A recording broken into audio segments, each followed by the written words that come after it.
Welcome to Spotlight Santa Monica. I'm Sandy Jacobson. Today we're talking about the Santa Monica Police Department, how it's organized, what it takes to be an officer, and what makes the SMPD unique.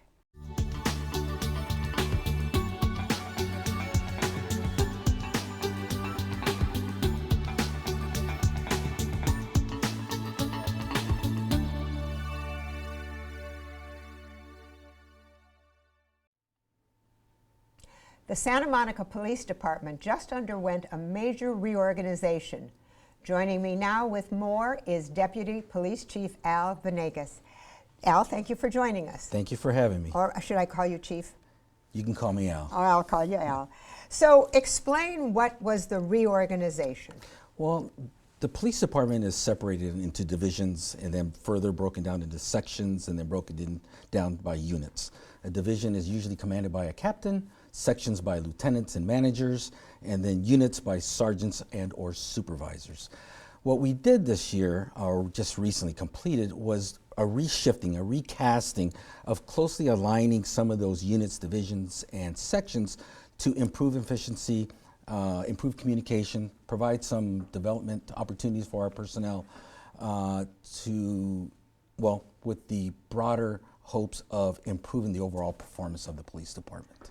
Was pretty good going in. Well, it was a lot of work, and there's a lot of things behind the scenes that many people don't necessarily understand. You may think it's just shifting, a section here and there, moving parts of a puzzle around, and it's not so much like that. It's something like that, something similar. However, there's a lot of behind the scenes things that a lot of people don't know. There's some budgetary things, there's some inner workings with our human resources, there's shifting of work order numbers, there's all our technology and our systems and the names and personnel. It takes months and months of work to do. So there is quite a bit of work It sounds like a monumental task. It was, yes. Did you guys have to move offices and stuff like that? There are some of that, and some of that is involved. Some of the units that were closely aligned or are customarily working together, who weren't normally working under the same captain or lieutenant, they have changed. They did move some of their office space, and there's some technology challenges there as well. Changing all their computers over, all their phone lines over, and some movement of equipment and things like that. So there's a lot of things involved with this reorganization. Did it affect the police officers in the field? Not necessarily. Our patrol force, the officers that you see in the uniform and responding to calls for service, it did not change for them as much. What it did do for them, it gave them some additional resources that are now underneath their captain. So the impediments for requesting additional resources, seeking approval to do certain things, now rest with one person instead of multiple supervisors. So it cut down on red tape. Yes, it did. Was that the core focus of this exercise? Well, that was one of them. We had a number of challenges or goals we wanted to accomplish. That was one of them. Improve our performance, to improve our communication. We wanted to prepare the organization for what we were facing today, and more importantly, what we were going to be facing in the future, to provide some development opportunities for our employees, to give them more lateral and promotional opportunities moving upward within the organization. So those were all the focuses of our reorg. So this made it easier if somebody wanted to move from one division to another, it made it easier? It's more for our civilian personnel, and I'd like to talk a little bit more about that later on, because our civilians make up the majority of our police department. Our civilians, our support staff. I will say things like sworn, those are the police officers in the blue uniform, but our non-sworn, our civilian personnel, our dispatchers, our traffic services officers, our forensics personnel, all of them, they have very limited opportunities to promote within the organization. In the police department, we have a number of rules and regulations and schools that we must meet for almost every assignment that we have. However, for our civilian personnel, not so much. And I think for a department that's about 54% civilian, we have to provide those opportunities for them. So we also created some managerial positions within the organization. So there's some promotional opportunities for them as well. Some leadership opportunities to actually lead sections, like they're lieutenant counterparts. So I'm very excited about that as well. So in other words, there are ranks in the civilian? Yes, there are. How does that work? Well, it starts as the regular officer. You could be a traffic services officer or a forensic specialist. That's our line level. And then they may move up to a lead position. A forensic specialist is like an entry level? Well, that's their title. That's what they do. They specialize in the collection of evidence. Okay. So then they move up to a lead position, which is kind of the first layer. Organizationally, they manage administrative things, coordinate schedules, things like that. And then they have a supervisor position, which is something equivalent to our sergeant. And now we just recently created a management position called an administrator. We've never had one before. Now these managers, these administrators, civilians, they will supervise other supervisors. They will be responsible for the same things that our lieutenants are responsible for. So I'm very excited about that. Now, I know that you can't apply to be a police officer all year long, that there are periods that are open where you submit your application. Is that true? Correct. Is that true of civilians as well? No. Those, as the openings occur, we will then start the process for recruiting those positions. Now, more times than not, we have limited opportunities because they fill fairly fast. However, if you go to smgov.net and go to our employment tab, you'll see the number of openings that we have. So at times, it depends on the position, I guess is what I'm trying to say. Do they get to wear uniforms too? Some do. Which ones, like traffic or something? Or the traffic, wear the light blue shirt and the blue pants. And don't they wear a vest of some kind, like They to do. be seen? They can. Some of them, not all of them do, but most do. Our tan shirts and the green pants, those are our jailers, our our public services officers. We have our... So those aren't police sworn? No. They aren't sworn who are jailers, for Correct. example. And then our public services officers I mentioned. We have our animal control officers, also wear the same uniform. So they're actually still doing a police type job. Correct. They're not just desk people. Correct. Filing and stuff like that. No. So it's kind of, and does it ever happen that people go from that kind of job into the police force? Oh, sure. It happens all the time. You know, they want to get their foot in the door and they want to experience what working in a police department is all about. So they may start as a dispatcher, TSO, what I mentioned earlier, and they kind of get a lay of their way around the department, learn our codes, learn the way we operate, and then kind of build up their courage and say, you know what, this is something I want to do. And then they try it. And there's a number of our police officers up to and even including one of our captains who started out as a cadet or an explorer as a civilian personnel, as a dispatcher, and then made his way all the way up to one of our police captains. So those opportunities are there. That's wonderful. Thank you so much, Deputy Chief Al Venegas. Thank you. You're very welcome. For more information, please visit santamonicapd.org and click on About Us and Organizational Chart. Up next, from application to academy, find out what it takes to wear the uniform of an SMPD officer.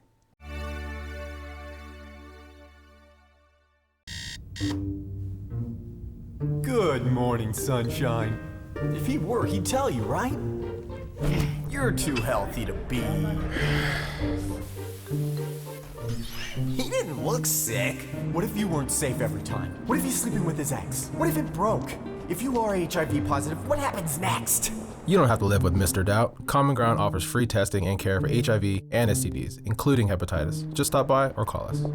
It's time you know. Experience Highways Performance Space and Gallery.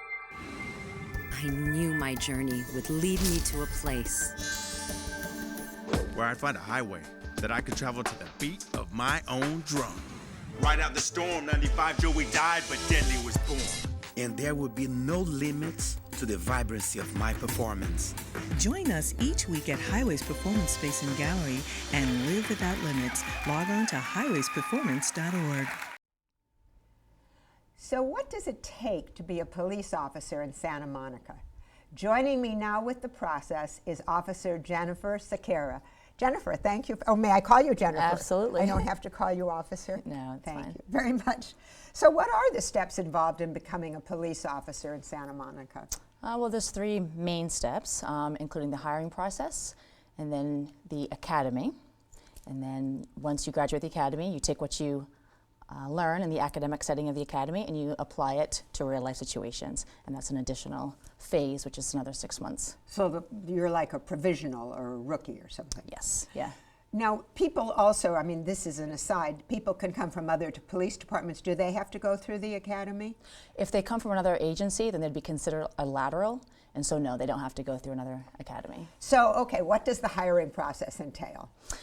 So it's quite lengthy, and there are many phases, but to break down each phase, after you submit your application, then you have to take a written exam, a physical fitness test, and then an oral panel interview. Once you've successfully completed all of those, then you enter in the next phase of interviewing with police department personnel, which includes an executive interview with our deputy chief, who ultimately selects if you will be entered into our background phase. And that's what I primarily do full-time, as I'm a background investigator.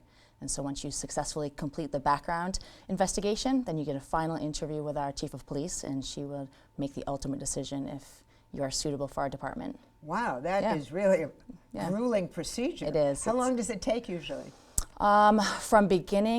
From application until you would enter the academy, it's approximately 6 to 9 months. And it depends on the individual, how much life experience they have.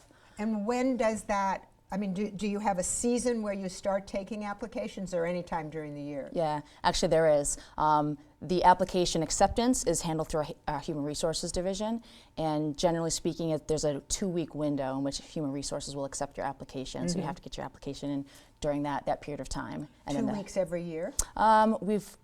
Historically, we've tested about once a year, but we are in a transition period where we're trying to test more frequently, and so now we're projecting to test about 3 times a year. So are there any trick questions? I mean, it just, all of that, all of those exams would just scare me to death. You know, no, there's absolutely no trick questions. It's all about telling the truth, just being honest and laying it out on the line. And when you talk about background check, you're talking about vetting. So you're talking about, is there any criminal history and stuff like that? Yeah. So we look for one's criminal history, your driving record, your credit record. We check lots of references, including family, friends, employers, coworkers, neighbors. So there's lots of cross-checking on references. Is there an age range? So the minimum is you must be 20 and a half years old, but there is no age maximum. As long as you can pass everything, then... So I'm not too old to be a policeman? No, you're not. Well, I might have trouble with the push-ups. Do I have to do push-ups and things like that? You do, yes. Hate push-ups. One of the most difficult phases for individuals is to pass the physical component. For the city of Santa Monica, our physical fitness test is comprised of pull-ups, push-ups, sit-ups, and a 1.5 mile run. So, all the same day? All in the same day, yes. All right, what is the written test for? So the written exam measures reading and writing comprehension. So is it a hard test? Surprisingly, it's quite difficult. If English isn't your first language, it can be more challenging, absolutely. But you only have to have a high school degree or equivalent. That's what I was going to ask you. Yeah. So what do you see generally? The majority of high school students, or are there a lot of college students? Not high school students. I don't mean students, I mean graduates. Certainly, yes. High school. These days, we actually are getting a lot of educated with their associates or their bachelor's degree. And you've already told me what the fitness test is. And the background test is, as you said, in references, yes. Criminal, driving, couple of tickets. Will that eliminate you? No, that wouldn't be an automatic disqualifier. It's not? No. Okay. So how long does it take for you to do a background investigation of someone? It definitely depends on the individual based on their life experience, but the average is 2 to 3 months. When you get women and men, yes. And do the women have to pass the same grueling physical exam? Yes, Do law they enforcement really? sees no gender. Oh. Yes. I don't think that's fair. Oh, it's fair. It is fair. Yes, Okay. Yes.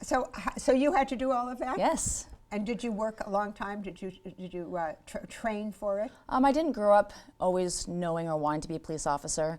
I actually was waiting tables 12 years ago when a sergeant knew a little bit about my background, knew that I had my college degree, knew that I was an athlete, and saw my ability to multitask and you know, a worker room, if you will. And he also saw my ability to speak with people, and I had good interpersonal skills.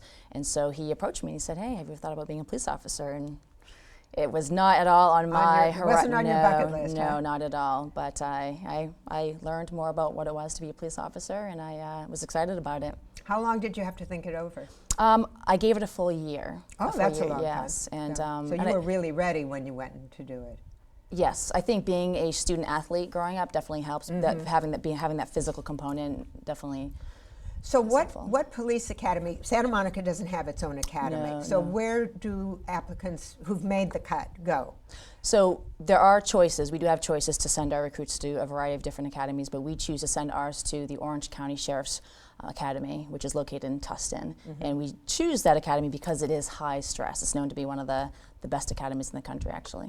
So sheriffs and police officers are trained pretty much the same way? Yes.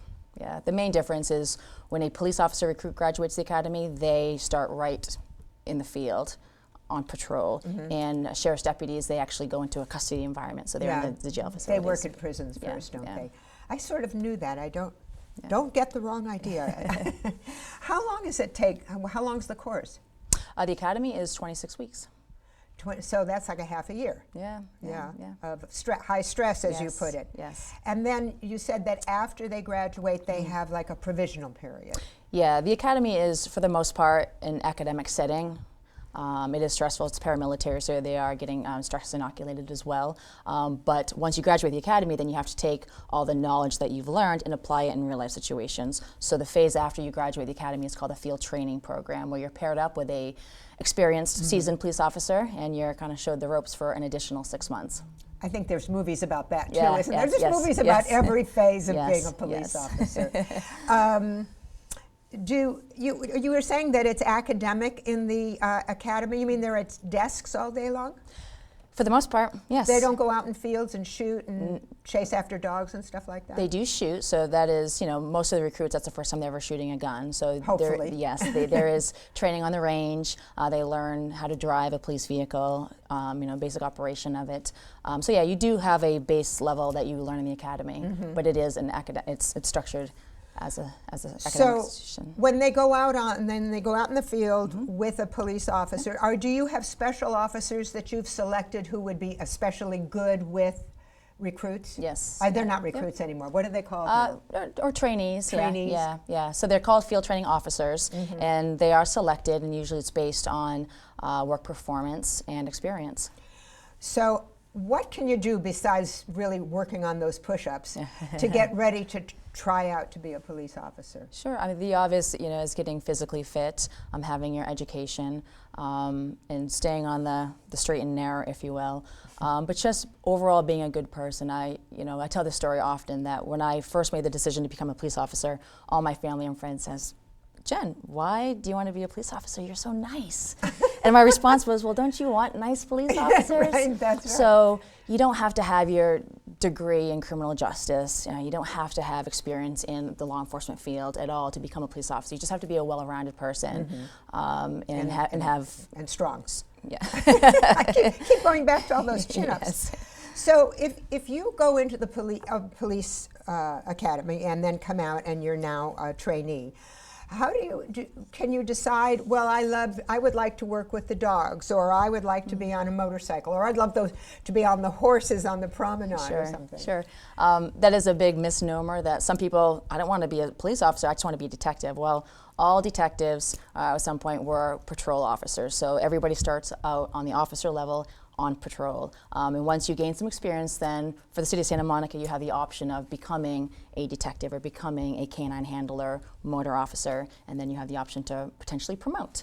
So the chief of police was a police officer at one time. She was. Absolutely. And I love that Santa Monica has a woman police officer. As do I. At police Yeah, chief. she's wonderful. Well, Jennifer, if I decide that there's no future for me in city TV, I might be over there. I welcome you with open I arms. need more than a year to get up for those push-ups. So thank you so much for Thanks so being much with for having us. me. I appreciate it. For more on the recruitment process, please visit santamonicapd.org and click on employment. Up next, the Santa Monica Police Department is active in our community, our schools, and the regions. Details next.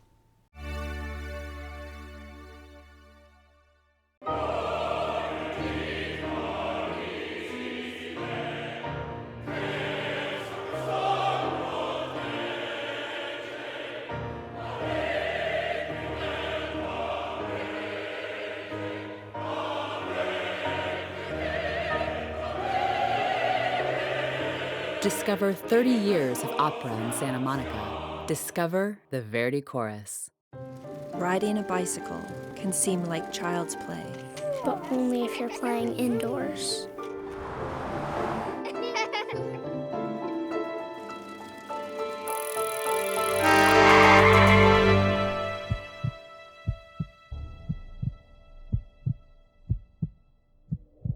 Riding in the real street has real consequences. Play it safe.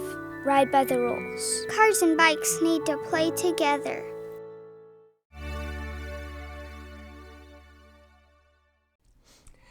The role of a Santa Monica police officer is very diverse. Joining me now with what makes the department unique is Captain Ken Semko. Ken, thank you so much for joining us. It's absolutely my pleasure. I have to ask your permission. Now, you are a captain. May I call you Ken? You sure can. Thank you very much. So you're very big on the Santa Monica Police Department, you said. I am a very big fan of the police department, yeah. Because you grew up? I grew up here, yeah. You know, right out of college, and I spent the last 23 years of my life, so my whole adult life has been with the city and the police department. Well, what are some of the benefits of working for the Santa Monica Police Department? I think one of the biggest benefits is that we're a decent-sized police department, but we have a really small feel to us. We know each other really well. By field, do you mean location or each other? No, I mean each other. It's like it's a family, and so we know each other. There's not so many people that I don't know someone's name when I'm passing by them in the hallway or those types of things. But it's a large enough department that whatever you want to do, is in regards to police work, you have that opportunity to do. And of course, we work in this absolutely amazing community with tremendous community support. And it really gives you a sense of being, and it's a place that you want to work. Well, so I want to ask you about the different assignments available for both for sworn and you have civilian employees, huh? We sure do. One of the things a lot of people don't realize is our police department is about 55% civilian employees versus our sworn officers. So out of 465 employees that we have at the police department, there's about 210 of us that are sworn, and the other 255 are civilian employees. So, you know, the combination of both of those is what makes up our police department. And both sworn and our civilian ranks have a tremendous amount of diversity and assignments they can work. On the sworn side, you can do everything from being a patrol officer or a beat officer, to working in narcotics, to working in investigations, to working in canines. Horses? Horses, the mounted details there, or motorcycle detail, there's commercial enforcement, there's SWAT. Wait, what's commercial enforcement? Those are the folks that do the enforcement on the large trucks, the commercial trucks, and those types of things that you see driving around the city to make sure they're doing things safely, and they're not overloaded, and those types of things that won't destroy our roads or something that won't happen near where a lot of our congestion is, where most of our public is walking around, so they make sure that those trucks remain safe. And SWAT, there's a Santa Monica SWAT team? We do. We have a special weapons and tactics team. It's a collateral assignment, meaning that our folks work day-to-day assignments throughout the department, but they train twice a month, and they're subject to call out 24 hours a day for those types of incidents that may warrant their participation. Well, God willing, we don't have too many of those, right? Right, we sure don't. Right. So what's so special? You were talking before about how special Santa Monica is. What's so special about Santa Monica Police Department? You know, I've had the opportunity during the course of my career to travel really all over the country and see police departments from all over the United States. And I can tell you that our police department is very special. We have, as I mentioned before, a tremendous amount of room for growth, a tremendous amount of room to work different assignments, a lot of availability there. As well as the partnership that we have with the community here. We really have a sense of being part of the community. We're very approachable. You know, every day I go out and I end up with a conversation with somebody that's out there in the community, and it's not a strange thing. People don't come up to us and say that they feel intimidated. They feel welcome. They can come up and have a conversation with us about just about anything. And that is really beneficial to both of us. It really gives us a sense of being part of the community. And it gives the community a sense of having their police department, a police department's responsive to them. Yes, I think it's just the police department and the fire department makes Santa Monica unique in that it's such a small town, 90,000 residents, and yet it has its own emergency service people. Yeah, that's the other thing about Santa Monica that's very interesting. So we're about 8.3 square miles, about 90,000 sleeping population, but as you know, during the day we can get up to 250,000. So our responsibility is to keep them safe as well. So it makes it a very unique place to work. Well, Santa Monica first and then the visitors. Well, safety first, how's that? Okay. So when you said you go around the city, what do you, as a captain, what do you actually do? Well, you know, my responsibility includes both working internally with matters that within the police department on a daily basis, and a big part of my responsibility is actually getting out in the community and talking to our community leaders in response to inquiries or concerns they may have regarding public safety. And it's my job to represent the police department, specifically our Chief of Police, Jacqueline Seabrooks, out into the community. So it's one of the most favorite part of my job is to go out and actually interact with the folks that that we work for. Speaking of the community, you do more than protect and serve, as another slogan goes. But you are actually involved in. Are you involved with kids somehow? We do a lot of things in the community, and that's another a benefit to what we do here at the police department. We're very involved with youth programs through our police activity leagues. We're in the schools quite a bit with our school resource officer program. We do community events, block parties, where we'll show up and we'll interact with the community. Our K-9 officers will go in schools and meet with the kids and talk to them. And you know, we're out there quite a bit, and that's a very big part of what we do, not just, you know, responding to calls for service and keeping people safe, but educating our youth and being out there and just being, again, part of the community and responsive to them. You talked about the civilian the civilian element in the police department. Sure. What kind of work do they do? They're not walking around with guns, I assume. No, our civilians are, you know, just as the term implies. Civilian employees means they're not sworn, so they don't have arrest powers as set forth by the state. But they do a tremendous amount of work for us. We're a tremendously talented group of individuals. They help us with report writing. They help us with protect our parks. They're our eyes and ears of the police department. They help us move traffic along. As we know, traffic is a big concern here in Santa Monica, and they help keep traffic flowing in our densely populated areas.